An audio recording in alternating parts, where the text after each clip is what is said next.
안녕하세요. 서울경제신문 뉴욕특파원 김영필입니다. 3월 CPI 발표를 전후로 인플레이션과 국채금리 그리고 그에 따른 미국 증시의 방향, 이것이 요새 한참 이슈인데요. 국채금리 상승은 말씀드렸던 대로 주가에도 영향을 주니까 많은 분들의 관심이 있을 겁니다. 높은 인플레이션이 계속되면서 결국 연준이 금리를 많이 올려서 대응할 수밖에 없다, 이런 전망이 많은데요. 경기가 둔화되면 연준도 속도 조절하지 않겠느냐, 이런 기대가 많은 것도 사실입니다. 이 이야기를 다룰 때 하나 알아둬야 할 포인트가 있는데요. 바로 낮은 실업률입니다.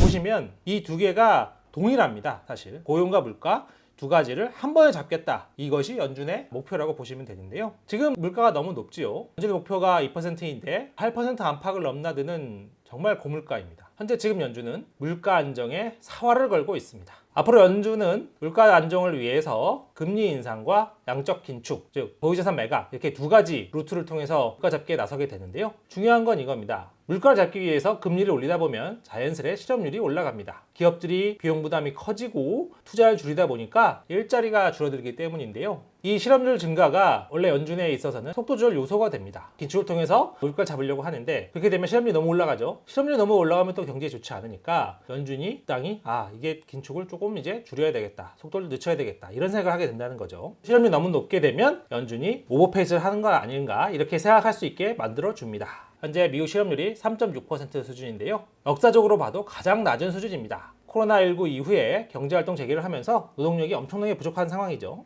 실업률이 이렇게 낮으면 연준 입장에서는 긴축을 할 때 고용지표를 신경 쓰지 않아도 됩니다. 물론 긴축을 하면서 실업률이 조금씩 올라가겠지만 워낙 낮은 수준이다 보니까 조금 올라가도 이 정도는 괜찮다, 이렇게 생각할 수 있기 때문이죠. 이런 우려는 노벨 경제학상 수상자인 폴 크루그먼 교수가 제기했습니다. 고용시장이 지금 좋다 보니까 연준이 긴축을 할 때 과도하게 오버페이스를 할 수 있다는 뜻인데요. 모하메드 엘 에리언 알리안츠 선임 고문도 이 같은 생각에 동의하고 있습니다. 엘 에리언 고문은 제가 개인적으로 상당히 신뢰하는 분이기도 한데요. 월가의 시각을 아주 정확하게 잡아내고 시장의 방향성도 잘 짚어주시는 분입니다. 그래서 이제 상황을 좀 더 보면 이 얘기는 결국 낮은 실업률 때문에 연준이 판단을 그르칠 수 있고 물가만을 바라보다가 금리를 너무 많이 올려서 결과적으로는 경기 침체에 빠질 수 있다, 이런 내용을 전달하고 있는 건데요. 여기에서 이런 의문이 드실 수도 있습니다. 연준이 근데 그런 것도 모르냐? 이런 생각을 하실 수도 있는데 실제로 그렇습니다. 연준도 정확히 금리를 얼마나 올려야 하는지 이 부분을 알지 못합니다. 그걸 알면 여태까지 역사적으로 경기 침체도 인플레도 없었을 겁니다. 그래서 사실 여러 데이터와 과거의 경험만을 바탕으로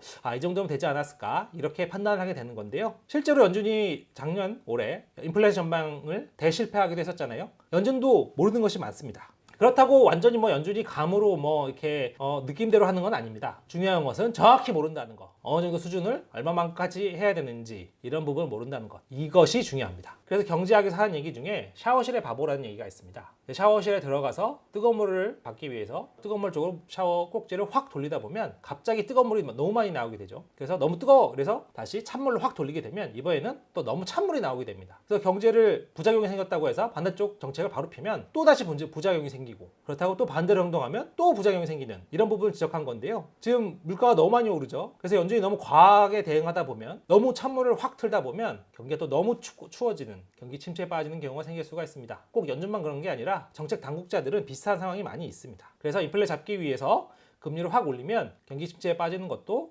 결국은 연준이 샤워실의 바보가 될 수 있어서입니다. 경기 침체가 오느냐 안 오느냐를 두고 지금 현재 월가에서 논란이 많은데, 이 같은 상황은 침체가 올 수도 있겠구나, 이런 판단에 힘을 조금 더 실어줍니다. 왜냐하면 연준도 잘 모르는 실수를 많이 하는 조직이기 때문이죠. 경기 침체가 오지 않고 경기 침체를 피하려면 여러 가지 경우의 수를 따지고 이에 대비해야만 합니다. 경제를 볼 때도 마찬가지인데요. 실업률과 연준의 정책 실수 가능성, 이 부분을 염두에 두고 연준의 행동을 잘 살펴보는 것이 시장을 바로 볼 수 있는 바탕이 되겠습니다. 이번 주는 여기까지고요. 다음 주에도 알찬 소식으로 찾아뵙도록 하겠습니다. 감사합니다.